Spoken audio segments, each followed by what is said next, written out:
hapon. Gandang hapon mga kapanalig. Welcome sa programang Usapang KKK. Kalusugan, kagalingan, at kagandahan. Ako po si Ivy at kasama natin si Dr. Irene Lin. Para po sa inyong mga katanungan, maaari po kayo mag-text sa 0922-875-2899, 0925-896-1689 at 0917-810-6169. Para po sa may mga YouTube at Facebook, pwede nyo pong hanapin si Doc. Type nyo lang po ang Dr. Irene. Yan ang hapon. Magandang hapon po muli sa inyong lahat at welcome po sa ating talakayan sa Usapang KKK. Ang inyo pong lingkod, si Dr. Irene Lim, ang magbibigay na naman po sa inyo ng panibagong kaalaman. And always remember that knowledge is power. Ligtas ang may kaalaman. And when you lose your health, you will lose everything. And paki-like, share, and subscribe po. I-type nyo lamang ang Dr. Irene Lim both sa YouTube and sa Facebook. And pwede nyo pong i-search dyan yung mga na-miss out nyo pong episode. And yung mga hindi nyo naintindihan, alam ko po, naka-notebook at ballpen kayo, no? So, pwede nyo hong balik-balikan dyan. And for our announcement, of course, yung atin pong anti-aging and whitening soap. Look for IV, anti-aging and whitening soap sa Shopee. Available po yan, no? Para ho COD kayo. Pag sa amin ho kasi kayo bibili, payment first. Karamihan ho gusto COD. And siyempre ho, nakapagpapabanat, nakaka-lift, nakakabawas ho ng wrinkles, nakaka-lift ng face, and hindi lang ho sa face, pwede nyo hong gamitin sa buong katawan ito para ho pati yung mga braso ninyo, kamay ninyo, legs and feet, banat po. Of course, sa skin ho, pag medyo walang wrinkles, you will look younger. And yung whitening soap, very effective po kahit hindi nyo stay ng matagal sa skin and hindi ho siya nakaka-dry ng skin. Mostly ang mga whitening soap po, super nakaka-dry. So, pagsamahin nyo ho yung dalawa, gawin yung regalo sa inyong sarili. Kahit sa sabon man lang ho, bigyan nyo ng espesyal na treatment ang inyong skin. Of course, natutuwa din ho yung sarili nating cells pagka ganyan. So, para tayo naman ho, balikan ng good health and affordable naman ho yan. Habang ho may stock, kasi sa simula ho, isa lang ang gumagamit. Pag nag-reorder po, nagiging 4-6, meaning the whole family is already using it. And for our announcement, so good news po, in-extend ho namin, pero hanggang sa Sunday lang po ang ating free check-up, free urine and sugar testing, and free colon cleansing if you have some referral. Marami hong nakikiusap na dahilan ho sa long holiday, mas may time daw ho silang magpa-check-up ng kanilang sarili. Pagbibigay po sa inyo, no, pabor para ho maiayos yung mga problema ho ninyo sa health. Of course, i-package nyo po, promo package natin na para hong buy 2 plus 1. Kasi pag bumili ho kayo ng dalawa, yung pangatlo ho free na. So if you buy 2 detox, free na ho ang vector scan or 1-day blood cleansing. Or if you buy 1 detox, 1 blood cleansing, si vector scan ho free na. Now, mas maganda ho at mas maraming savings ito kaysa ho yung dating promo kasi ho, dati ho discounted lang. Ngayon, may free kayo. And yung high-dose vitamin C po, ayan, may antimicrobial and anti-cancer effect. Meaning, nakapapatay ho siya, hindi lamang bakterya, pati ho virus, fungus, protozoans, and other diseases. And also, ayun ho, nakaka-blast ho ito ng cancer cell. Kasi ho, kinakain niya yung high-dose vitamin C na in-infuse sa pasyente, thinking that it is sugar. Very similar ho kasi ang chemical structure ng sugar and vitamin C. And ginagamit na rin ho ito sa mga hospital sa US. So, i-prepaid nyo na po ito. Bayaran na po para hindi na kayo mapagsarahan ng promo. Daig ho ng maagap ang masipag. Wala ho itong expiration kung kailan nyo gustong gamitin and transferable ho ito. So, meaning, pwede nyong ipangregalo. Now, ang vector scan ho, it catches the body before the onset of diseases. So meaning, wala pa ho kayong simptomas, hindi pa ho nag-a-abnormal ang mga lab test ninyo, sasabihin niya na ho ahead kung ano yung mga upcoming diseases ninyo. And also, lahat po ng mikrobyo with scientific name, lahat ng chemicals and allergens po ninyo, automatic ho lalabas ho yan sa vector scan. And yung may mga lahi ho ng cancer, so ahead of time malalaman nyo if kandidato rin ho kayo for cancer. Siyempre ho, pag nasa genes ninyo, may agam-agam kayo na baka kayo ho ay susunod ding magka-cancer. So, para ho maagapan because syempre ho, tatanggalin na ho natin yung root cause just in case you are also a candidate. Yung may mga history ho ng stroke and heart attack, high blood, diabetes, so makikita na ho ahead sa vector scan kung barado ho ang circulation ninyo. So, magagawan pa ho natin yan ng paraan, may protocol ho tayo para dyan. Now, ang detoxification program naman ho, nililinis ho yung basic organ ng katawan tulad ng liver, gallbladder, kidney, tinatanggal ho lahat ng mikrobyo.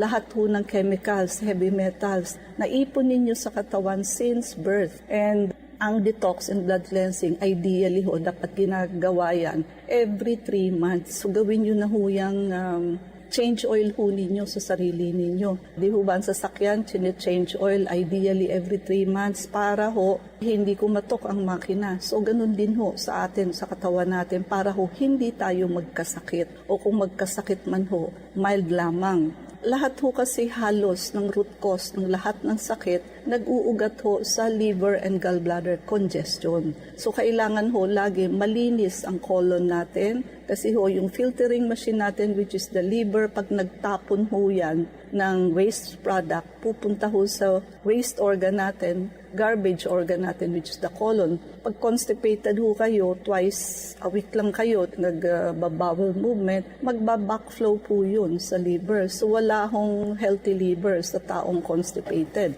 Now, pagka naman ho kayo nag-fatty liver at marumi na, no? So punong-puno na ho ng stones ang loob ng atay ninyo. Tapos so malalaglag ho yan sa abdo ninyo. So yung intrahepatic stone so ang tawag pagka nasa loob ng liver, nagiging gallstone pagka ho nalaglag na sa abdo. But it is the same stone na galing ho sa liver ninyo. So yung iba ho, hindi nare-reverse yan. Bakit? They just keep giving supplement for the liver. So hindi ho tatalab yun because punong-puno ho eh. There is no space to put on your supplementation. Kailangan ho, i-detox. Tanggalin ho, linisin muna ho yung mga stones na yan sa liver and gallbladder, and that is the best time for you to give supplementation for the liver for 3 to 4 months. So samantalahin ho na ang liver may capacity to do cell repair. At kaya ho, kailangan ginagawa natin yan ideally every 3 months. Now,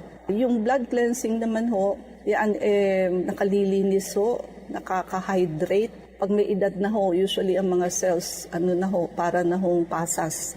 Pag na-hydrate ho yan, babalik ho siya sa mabintog para hong grapes. And nawawash out ho lahat ng dumi, toxin, tulad ng germs and chemicals. Sasama ho yan sa ihi natin. And of course, pagka ho malinis ang ating dugo, makaka-circulate ho yan ng 7 times in an hour kasi ho, hindi siya sticky. So, pati ho yung dinadaanan, which is atherosclerosis, mai-improve po yan. Kaya marami rin ho kaming pasyente na for angioplasty, sa awa ng Diyos ho, hindi na ho natutuloy magpa-opera. And it is very important, ang detoxification and blood cleansing program, yan ho ang basic para ho ma-address natin ang root cause ng sakit. Without doing that, paulit-ulit lang ho tayo para tayong band-aid treatment. Masakit ang ulo, paracetamol. High blood ka, pang high blood. Ba't tanggalin mo lahat yung iniinom mo? Babalik ho uli. High blood kayo uli, diabetic kayo uli, mataas uli ang cholesterol ninyo. So, kasi ho, hindi na-address ang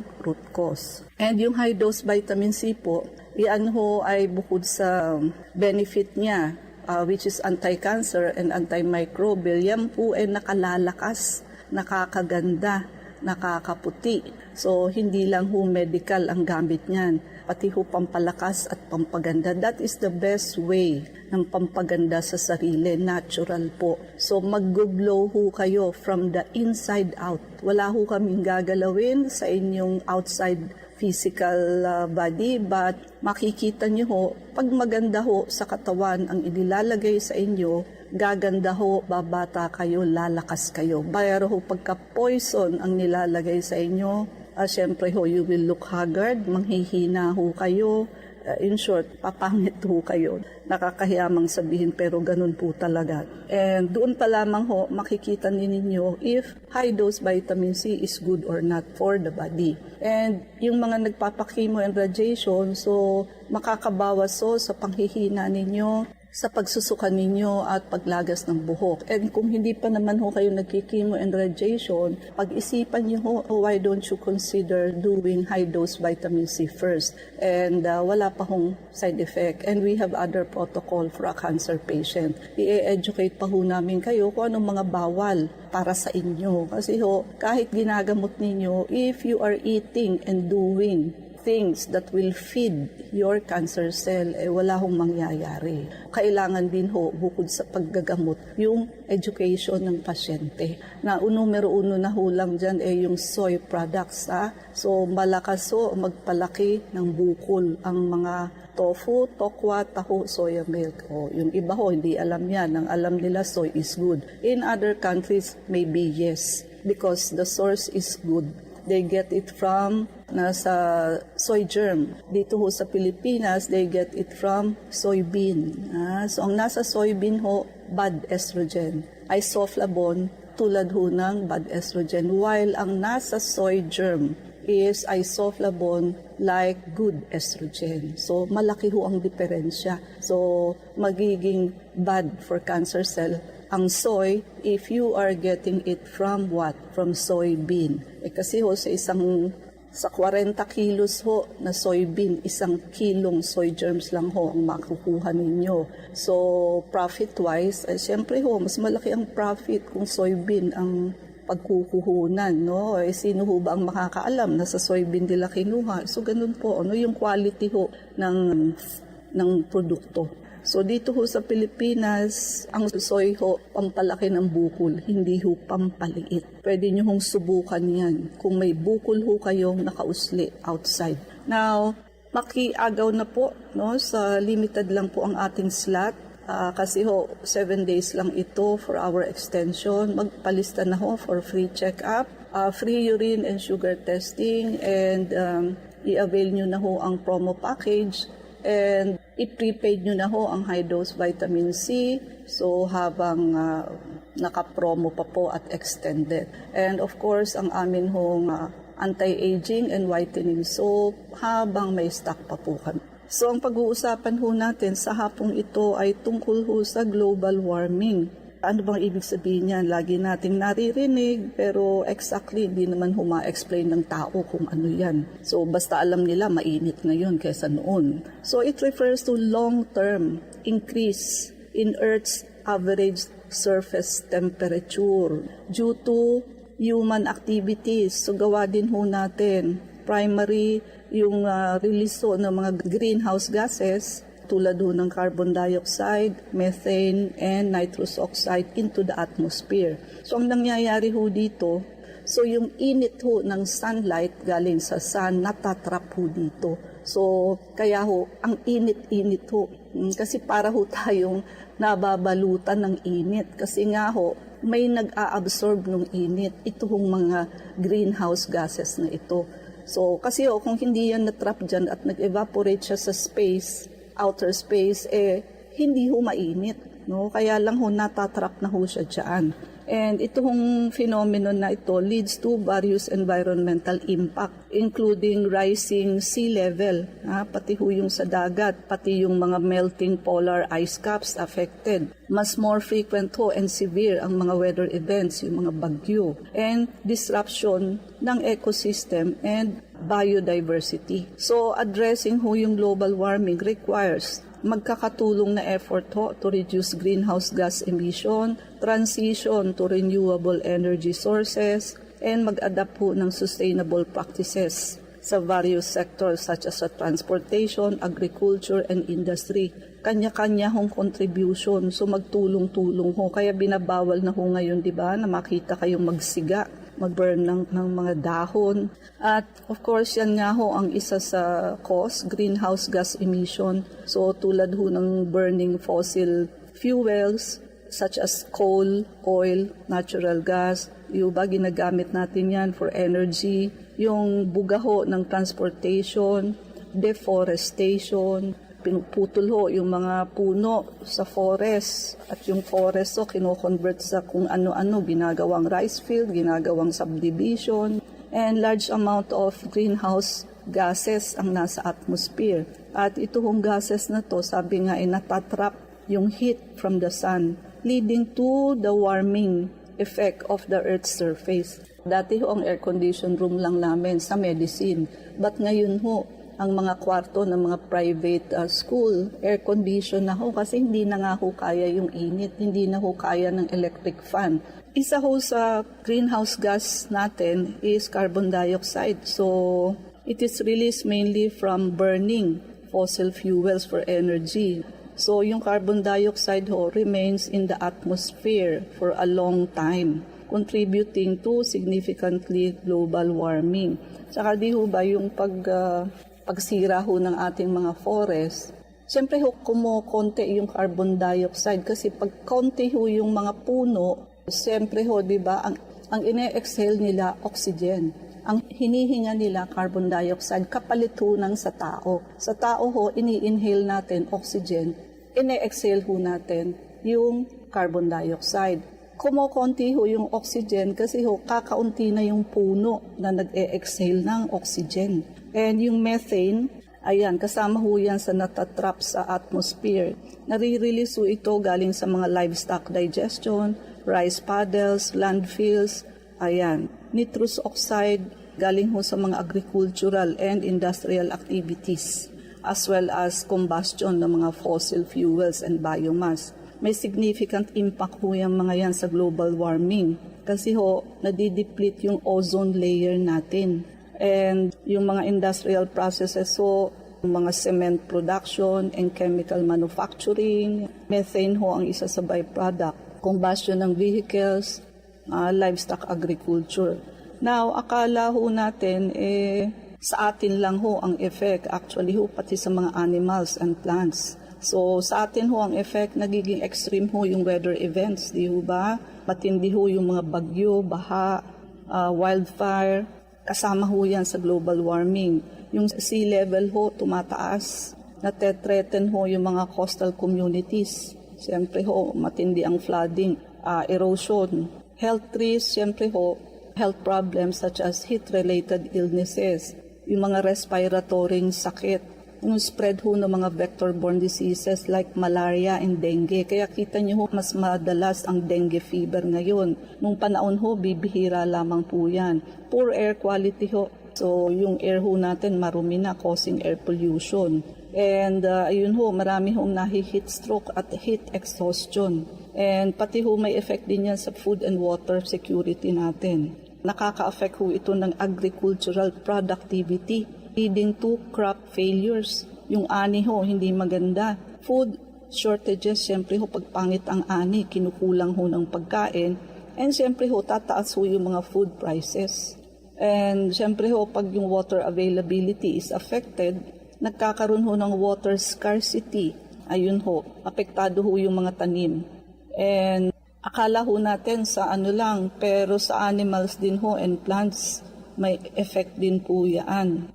Nagkakaroon ho ng shift in habitat. So because sobrang init ho, yung mga geographic changes ho, sa plants and animals, they move to cooler areas. So yung mga species ho that are unable to adapt or migrate, they may face a habitat loss and population decline. Namamatay ho yung iba, lumilipat ho ng tirahan yung iba. Altered phenology, nadidisrupt ho yung timing ng natural events tulad ho ng pamumulaklak nila, pagtubo ng dahon, migration, and hibernation. So, na-affect ho yung synchronization ng species interaction such as yung pollination nila, predator-prey relationship nila. So may changes ho sa ecosystem dynamics. And ang ecosystem dynamics ho, ginawa ho yan ng Diyos na talagang nakatalaga. Pag ho yan na bago, domino effect ho yan. So na aapektuhan ho yung species composition, yung distribution and interaction.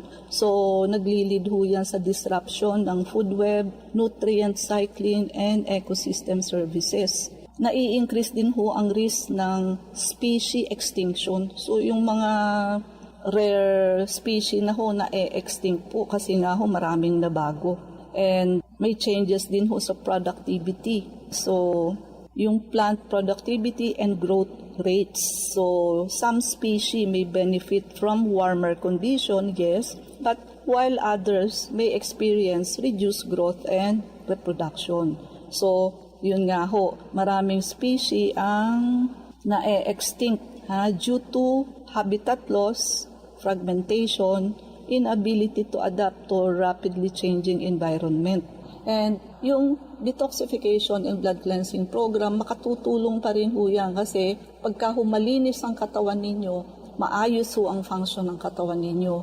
Hindi ho kayo agad-agad tatamaan ng mga sakit na galing ho, yung mga respiratory problem, yung mga heat stroke, heat exhaustion, yung mga dengue, no, na galing ho sa climate change and global warming because malakas ho ang katawan ninyo and malakas ho ang inyong immune system. So, Ivy? Para dun po sa mga nais magtanong, mag-text po kayo sa 0922-875-2899. Kampo muli sa Usapang KKK. Ako po si Ivy at kasama pa rin natin si Dr. Irene Lim.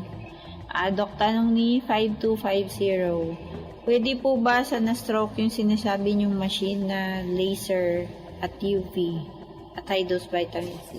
Okay, so medyo listener nga ho namin kayo, no? Kasi alam niyo ho yung mga machine natin for blood cleansing. So the answer is a big yes. Sa high-dose vitamin C po, sinasamahan ho natin ng amino acid kasi yung lysine ho ng amino acid, tinatakpan niya ho yung mga gasgas at butas sa ating arteries. At hindi na ho madaling magasgas yung ating endothelium ng arteries kasi ho nakakapagpalakas ho together with collagen, nakakapagpatibay ho yan ng ugat natin. So, hindi na ho kayo makakaipon ng bara sa ugat. Yung laser naman ho, nakaka-improve ho yan ng atherosclerosis, yung mga bara ho, yung mga plaque formation sa gilid ng arteries. And of course, yung ultraviolet light natin, ganun din ho, nakaka-improve yan ng atherosclerosis, nakaka-blood thin ho yan. And may dagdag ho yung advantage which is nagkakaroon ho ng blueprint. O ibig sabihin ho, nagkakaroon ng memory yung immune system natin. So alam niya na ho kung paano labanan. So which is very good for mga autoimmune diseases. And bukod sa nakakapatay ho yung mga yan ng lahat ng mikrobyo. Hindi lang ho bacteria, pati virus, fungus, protozoans like parasite and protozoans like amoeba and also parasites. So, walang tayong oras. Mangyari po lamang na kayo magpalista kung kayo magpapacheck up. So, Unit 1101, Clinica Medica 101, Centuria Medical Makati, Salamanca Street, Corner, Kalayaan Avenue, Makati City. So, ang landmark ho natin is along Makati Avenue, yung corner General Luna Street. Everyday ho bukas ang clinic, pati na rin Saturday and Sunday, and even holidays. So, gawin nyo na ho itong regalo po sa inyong sarili. And habang ho tayo ay nakapromo pa. No? So, bukas ho kami even Saturday and Sunday and even holidays. No? Kailangan lamang ho magpalista kayo ahead. Ay, ba mga numero? Pwede po kayong tumawag sa 546-9412, 0922-875-2899. Pwede rin po kayong mag-text sa 0925-896-1689 at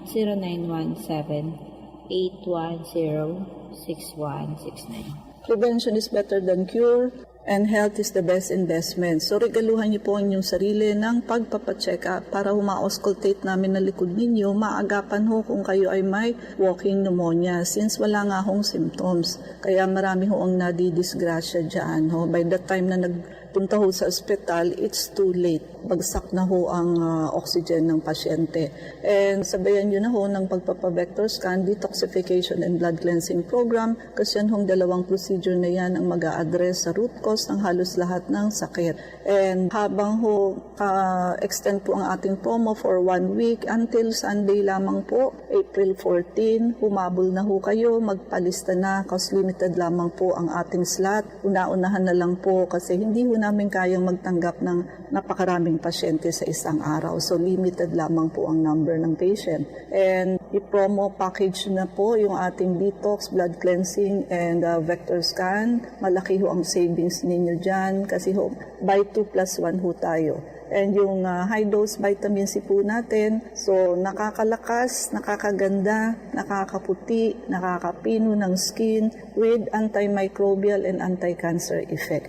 So, i-ano nyo na po yan, bayaran na, i-prepaid na ho para hindi na kayo mapagsarahan ng promo. Yan naman ho ay walang expiration and that is transferable. So, ibig sabihin ho ay pwede nyo pang regalo sa mga mahal nyo sa buhay. And paki-like, share, and subscribe po. I-type nyo lamang ang Dr. Irene Lim both sa YouTube and sa Facebook. And yung atin hong anti-aging and whitening soap, makiagaw na ho kayo habang may stock po tayo. So, Ivy? Please like us on Facebook account po natin at Klinika Medica 101. Maraming salamat mga kapanalig sa pakikinig sa amin sa hapong ito. Abangan niyo po muli kami bukas, alas 4 ng hapon sa programang Usapang Kikiki. Kasama natin si Dr. Irene Lim, ako po si Ivy at sumayin niyo ang katotohanan. Salamat po. Abangang muli ang programang magtuturo sa